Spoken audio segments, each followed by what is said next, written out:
Hello and welcome to Inside Music, episode number 177. As always, I'm your host, James Shotwell, and it is great to be with you. How are you doing out there? Are you surviving? Are you getting it through? I know that it's the middle of September and it is still unbearably hot here in the Midwest, but I hope you're avoiding the sun and the heat for the most part. I mean, you need a little bit of it, but I tend to like the cold. Maybe you're different. Who cares? That's not really important. Anyways, for the last week, I have been on vacation. I left the office shortly after releasing the last episode, and we, being my partner Brittany and I, headed down to Chattanooga, Tennessee to experience Moon River Music Festival. Now, if you listened to last week's episode with Ellie Holcomb, that's all we talked about, and for good reason.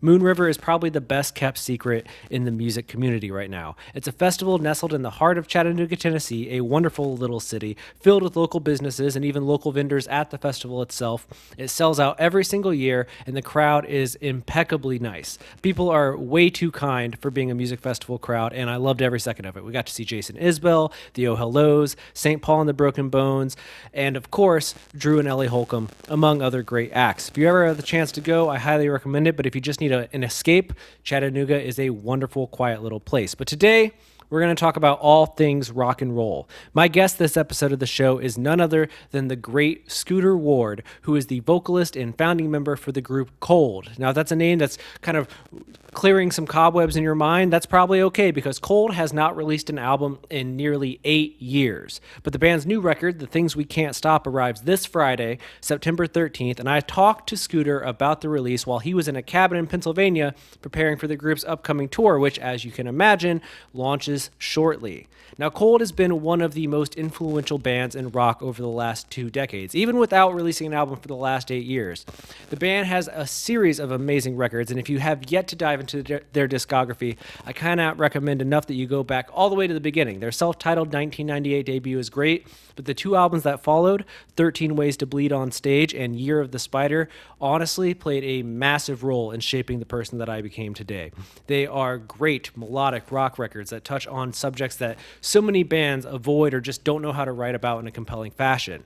The Things We Can't Stop is no exception. Scooter has dealt with a lot in recent years, and he took time away to focus on family and being there for the people that matter most, because as the title suggests, there are things in life that we just can't stop. There are things we can't put on hold. And when you work in music, that's kind of what you're always doing. You're either recording or going on the road, and there are things at home and things in other elements of your life that you just have to stop or put on hold or be away from. And that's hard and it takes a toll. But thankfully, Scooter was able to be there for some of the most important moments in his family's life, which he details here in this conversation.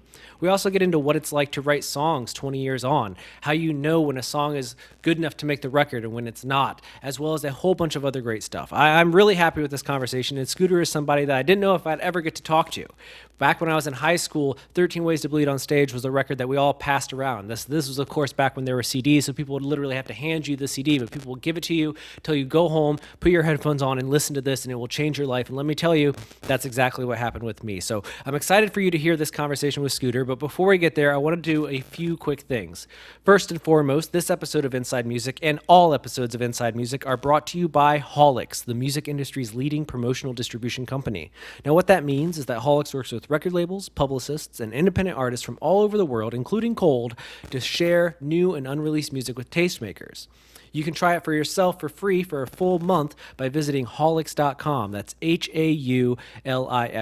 And when you get there, go to the upper right-hand corner, click sign up, choose a plan that works for you, put in your information, and boom, you're ready to go. And if you need any help, Holix award-winning customer service is there to help you at all hours of the day. So again, visit Holix.com. That's HAULIX.com. I also want to suggest that you head over to YouTube. We have this great channel there that we call Music Biz. That's Music B-I-Z, and we share a ton of content. You can stream every episode of the show, but you can also watch educational videos about how to make it in the music business, as well as news clips detailing some of the biggest stories in music from the recent weeks. Some of our recent videos include what artists can learn from the artist Lizzo, how to market your tour more successfully, as well as news headlines about the biggest artists on TikTok, the streaming wars, and much more. So head over to YouTube and search Music Biz. That's Music B-I-Z. And finally, if you didn't know already, Inside Music is now on Spotify. And Spotify is a really cool tool. Obviously, you already know that, but it's really great for podcasters because it gives us insights that a lot of these other platforms just aren't able to provide just yet. Spotify has an amazing analytics tool that helps us better cater to your interests and your wants and your needs. So please, if you use Spotify, head over and subscribe to Inside Music today. And if you can listen to the show there, that's even better because it helps us understand what you're consuming and what you want more of, who you are, and just helps us make the show better. So again, head to Spotify, subscribe to Inside Music. Now, I think that's all that I have, but real quick, one more time, the brand new Cold album, The Things We Can't Stop, arrives this Friday, September 13th, and I absolutely want you to hear it. It's an album that I think we're going to be talking about at the end of the year and for many years to come. So again, The Things We Can't Stop, in store September 13th. Cold is on tour, and right now, you're going to sit back, relax, and enjoy this conversation with the one and only Scooter Ward.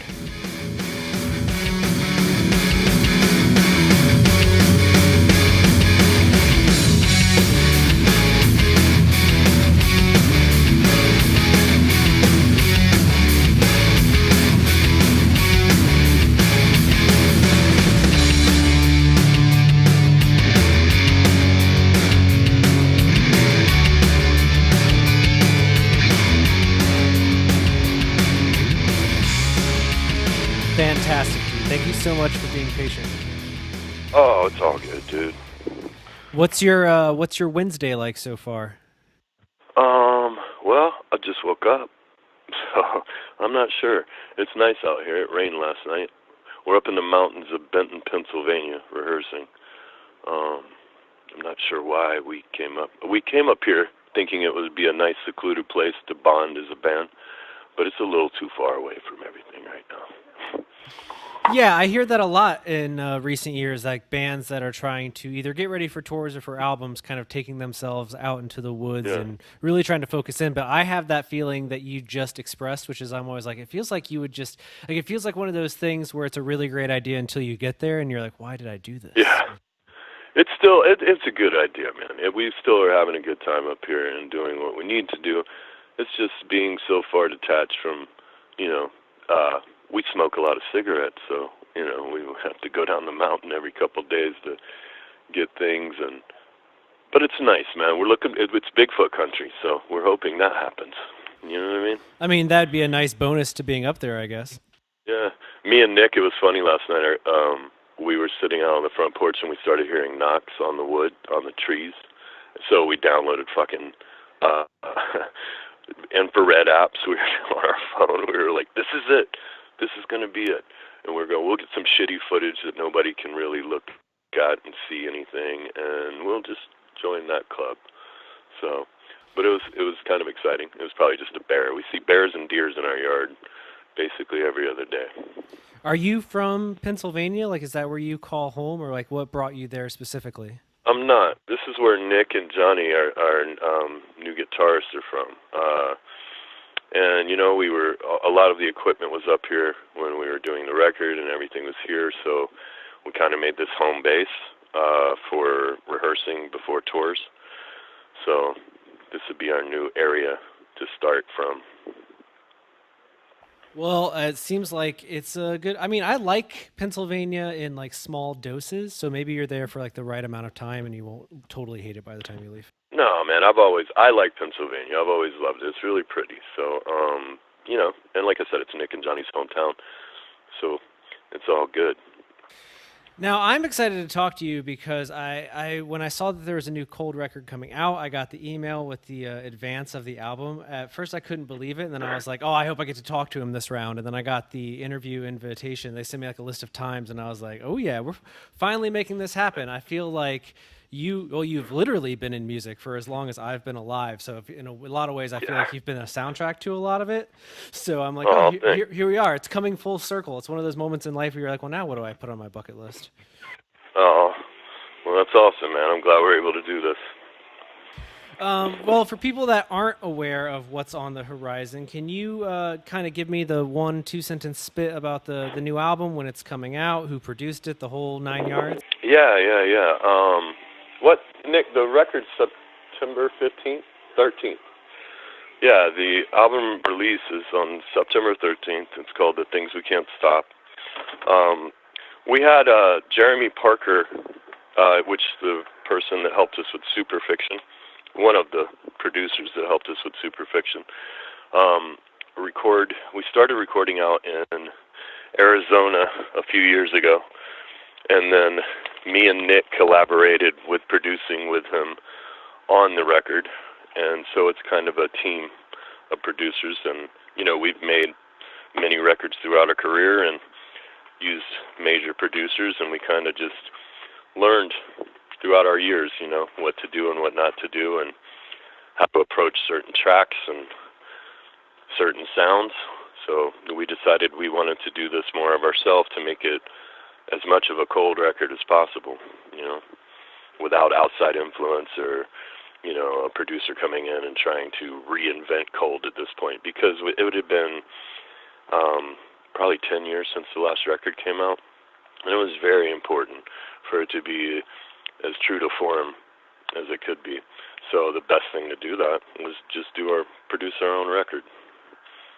I read this great quote from you in the initial press blast that I got about it, where you said you needed time for life to happen in order for you to create again. And I don't know, I relate to that in a big way, because I feel like, especially today, we live in this world that's like, everyone feels like they have to constantly be doing something new. They have to constantly be shoveling out content, and you seem to have realized that that's not a good way to do things. Well, I think everybody gets caught up in that, right? Everybody's always focusing on look at me and sharing their lives and trying to, with social media and everything like that, trying to be a part of something like that, when, sometimes you just have to sit back and focus on yourself, and you have to, and your family and your friends, and, that's all that really matters in the world, not the fucking likes on Facebook or Instagram or whatever like that. So, I had went through some stuff with my family. My sister had gotten sick again, and I had taken time off to be with her the entire time, till she was better.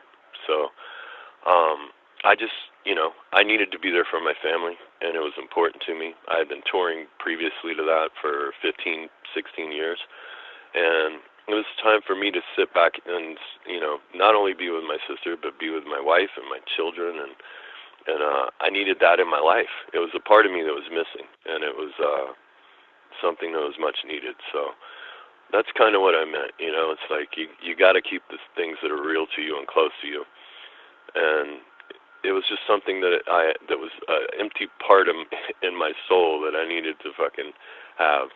And so spending time and doing that was great. But at the end of the day, I'm a musician, and it's instilled in me that this is what I have to do, and I can't stop playing. One of the things we can't stop. No pun. That's good. Yeah, that was a good pun. Right? Right. So it's just, that's my life, man. I have to do that. So I talked to my family and decided to do this again. And we made a great record, It took a long time to do it. It took about 3.5 years, but it was important to me that all of the songs were emotional, and as emotional as the old cold songs, and, had the impact and affected people, and hopefully last a little bit in their lives, and it's not just a fucking one-off. You hear a song for a few moments and you let it go. Hopefully this, as our old records, it continues to carry on throughout people's lives and help them a little bit, or just give them joy when they listen to it. I think that's beautiful, man, and I have listened to the album several times now, and I really like what you've done with the record. Something I've always find fascinating about an artist in your position, where you've been around for a while and you've seen highs and lows of the music business, and you've reached a point where you kind of have a little bit of creative freedom in terms of, like, if you want to take your time to put out a new record, you can take it. So I'm curious, like, how you determine at this point what constitutes like a song that you have to get on the record, or how is your writing process different, I guess, than maybe it was 10 or 15 years ago, in terms of like knowing this is the song that can go the distance versus this idea is not going to work? I think it's always been the same with me, as far as if I feel the song deeply, if it evokes a certain, if I feel teary, if I get, feel emotional while I'm playing the song, when I'm first sitting down at the piano and I first sing the lyrics, or I first come up with the melody for the chorus, then I go, that's it. You know, if it doesn't have that little emotional thing for me, then I just throw it to the side. So it was important to keep that going. And you know, I don't know, man. That's kind of a hard question for me, because the only songs that I will ever put on a record are songs that make me feel. And that's what I've tried to do throughout my career. Granted, some songs have been more heavy, and you know, maybe people are like, well, that doesn't sound really like an emotional song, but there was angst in there, and you know, that was me wanting to get that out. So, you know, I try to stay true to form, as I've always done with that, man. So the writing process has really not changed at all. You know, so just that's about it, man. It's kind of a hard question for me. No, I think you answered it perfectly well. Is it crazy for you to be, I guess, preparing to drop a new Cold album 22 years since the self-titled debut? Does that feel surreal to you? Or if you were in 1997, did you think, like, this is what I'm going to do for the next 2 decades? I did. Ever since I was a child, you know, I think when I saw Duran Duran on stage when I was, 9 or 10 years old, and I was like, yes, this is what I want to do with my life. And I used to have these visions of grandeur and dreams about playing big shows and I never knew, you know, I'd wake up and I just had these dreams my whole life. And, you know, one day we're playing a show at the Dynamo Festival, and there was like 80,000 people, and I was like, this is the dream. It just happened. And I just feel like it's what I was always supposed to do. And, you know, I just kept going until I made that happen. I love it because you always hear, you know, like I guess the cliche is, you know, at some point you grow out of it, or at some point you kind of fill up your cup and then you're ready to do something else. But I Yeah. am fascinated by lifers. Like, I've been just working on the business side of things for like 15 years, and I often feel the same way I did at the beginning, where it's like, I don't know, like, what else would I Yeah. do? Yeah, right. I feel you on that, man. And yeah, I don't, you know, I did, you know, when I was staying home with my family for a few years, I had started a commercial landscaping company and did another thing, and I loved it, and it was nice, but it just wasn't, you know, it didn't make me. I've always dealt with depression throughout my entire life, and one thing that has cured that is me writing songs and being able to perform for people. And it's a major thing that needs to happen for me to be whole and be happy and to, you know, just live my life. And what I was doing it was fine because it took care of me and my family while we were able to, you know, be with our family and be with my sister. However, there was just something empty in me, you know, so this is why we came back. Now, the record was recorded in multiple locations, correct? Correct. What was I guess, the motivating factor behind that? Have you done other albums that way, or was this the first time kind of doing the multi-location thing? I've been hearing This that a was kind of lot. the first, yeah, that was the first time. You know, with technology now and everything advancing, it definitely makes it easier to do that. We weren't able to do that back in the day. The first two records were made to tape, so you were in the one location doing the record. And even Year of the Spider, we would lock ourselves in the studio. It would be one place. The record would be made and done. But, you know, on previous records, we've been able to move to locations for drums, like on Different Kind of Pain. We did the drums in Bearsville, up at, I forget the name of the studio, but we were up in Bearsville. We did the drums for that, and then Elvis Basquiat had taken us to Virginia to do the house. He had a house there on the beach. We were able to go down there and do the guitars and the vocals, and then I think we touched up some more stuff in Florida. So we kind of started that on Different Kind of Pain, and it just kind of progressed like that. We've started doing things in different areas. We started this one in Phoenix, Arizona, and we did the other half at my house in Temecula, California. And then the end of it with the mixing and everything, we did it at Nick's house. Basically, it's in the woods of Pennsylvania. So, yeah, it's just, you know, and it takes time for us to do. It took a lot of time for us to do this record because we wanted it right. We wanted the right timing. even with the mixing, we had to have an emotional connection to it when we were doing it. It's like if we woke up one day and we weren't feeling it, or just, you know, our heart wasn't 110% into it, we wouldn't do it. We were just like, all right, this isn't the day. Let's start over tomorrow. And everything had to be full emotional. I love it. I love it.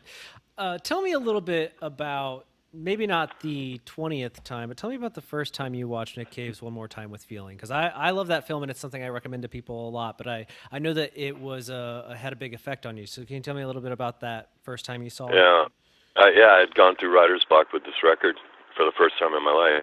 I had something that I had been doing since I was 12 years old. It was taken from me, and I've always been able to sit down and write music and come up with a melody and lyrics on the spot. On this, and it went away, and I went through an emotional, depressing thing, thinking, what am I going to do? I just made this record. I have all this music. The lyrics and the melodies are okay, but they're not perfect. So I went through that, and I wanted to change everything. And when I did, I lost everything. I just go, oh my God, I can't do this. I couldn't come up with one line for one song.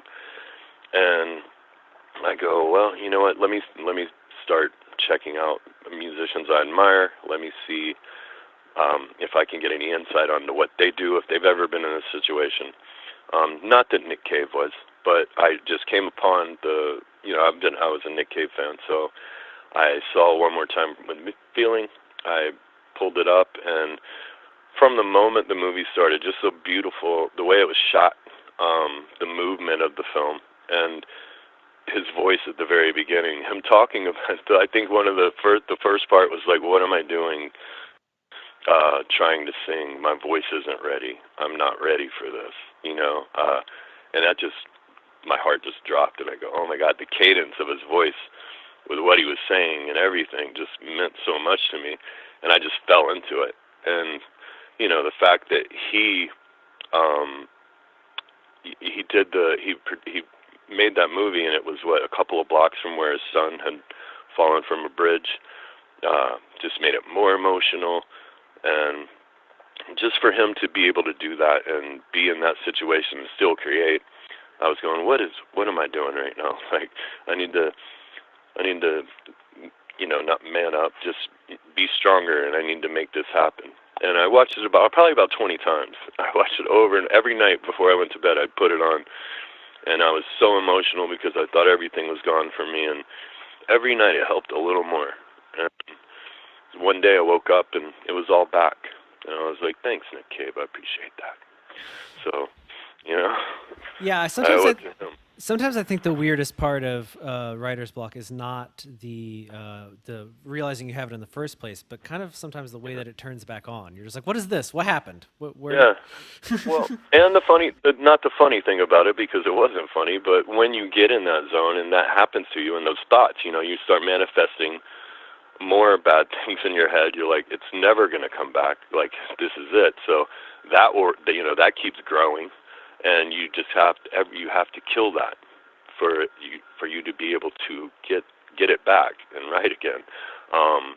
So that's a hard thing, man, for a writer to go through. And I never thought I would get it, but I finally did. So hopefully it never comes back again. Another thing from Nick Cave on his other, I think it's 20,000 something, the other DVD that he did.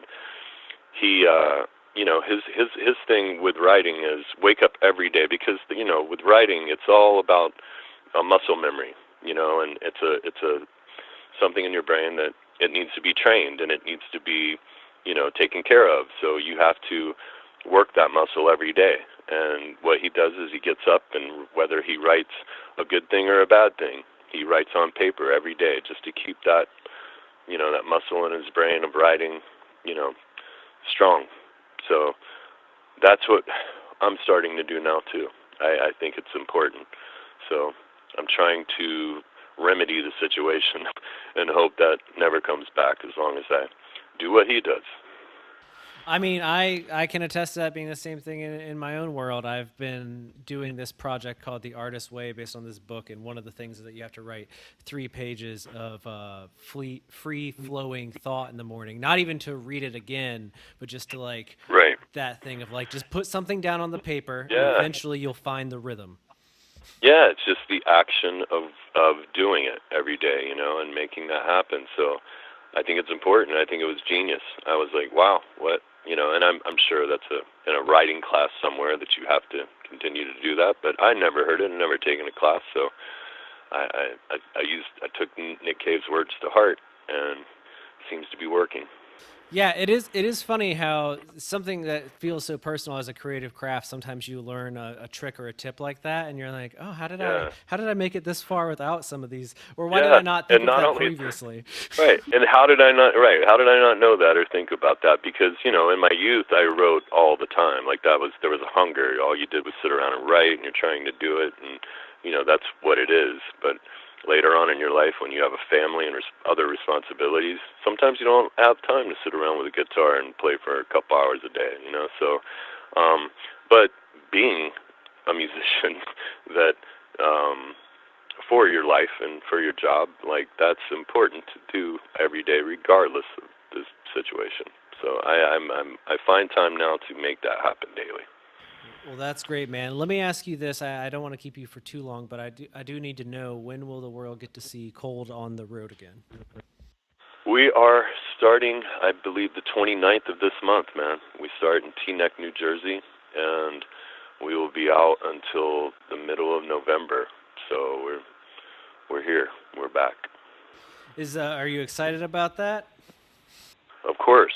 Yeah, very excited. It would be nice to, you know, the Cold Army to me, man. Cold's had success throughout our career, but we've always not had grand success to where we've been able to play shows and things where they've been intimate performances where fans have really became like family members and stuff. So it seems like a giant family reunion's about to happen all over the country. So I'm really looking forward to seeing everybody again. It's going to be great. Well, that's exciting. For those, I live in Michigan myself. For anyone that's in the area, you guys are at the Machine Shop in Flint on September 21st. That's a Saturday, so really people don't have an excuse not to go. No excuse. No excuse. And it's called the Broken Human Tour, which I think is a great title for a tour that Cold's on. Aren't we all broken, man? You know Exactly. what I mean? So And I there you mean, go. it's one of those things you can't stop in life, right? You can only work on it. Just keep working on yourself, man. Let's be better. All right. Well, I thank you for taking the time to talk to me today, man. The record, just so everyone remembers, is out September 13th. It's called The Things We Can't Stop. It's on Napalm Records. And yeah, man, thank you so much for taking the time to talk today. Hey, I appreciate it so much. Thank you. All right. Have a great day. All right, brother. Bye.